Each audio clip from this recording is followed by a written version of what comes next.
I'm truly honored to be part of this year's World Government Summit.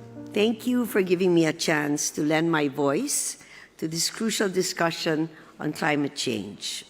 We're indeed facing a crisis, and I'd like to share with you today some insights from our country, from where we sit. Our country is among the most vulnerable nations to climate change. For 3 consecutive years, we have been ranked the most at-risk country in the world by the World Risk Index. The most at-risk country.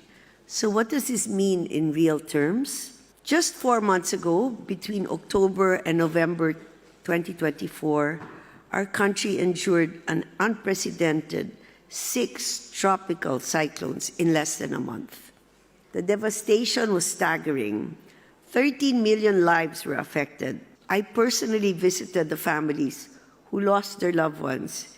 And there's one story I'll never forget. I met a fisherman from Batangas. Batangas is a province that's known for its beautiful beaches and mild weather.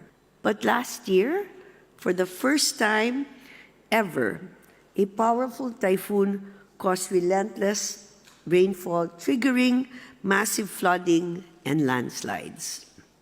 This fisherman, his name was Edwin Mendoza, saw a nearby house collapsing because of the raging river.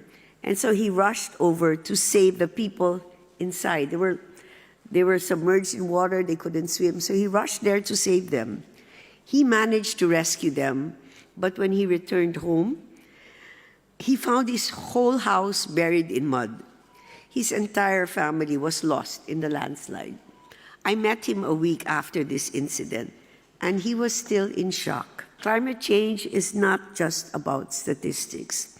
It has a human face, a face that belongs to millions of families suffering the consequences of a crisis that they did not create.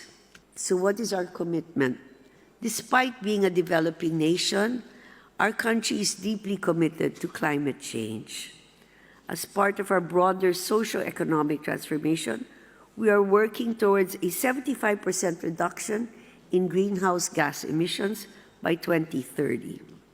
We have also launched, my husband has also launched, a national adaptation plan to strengthen the resilience of our communities, particularly in infrastructure and energy. The unfortunate truth, however, is that no country can solve this crisis alone. We need global solidarity. The time to act is now. Let's please harness innovation and collaborate across borders to develop real, lasting solutions. There's 3 things. The second, let us share our best practices and technologies to ensure a just energy transition. And lastly, let us please empower future generations with the knowledge and tools to tackle climate challenges head-on. I think we must all do our part, and we must do it together. Let's not wait for another crisis to force us into action. The time to act is now. Shukran.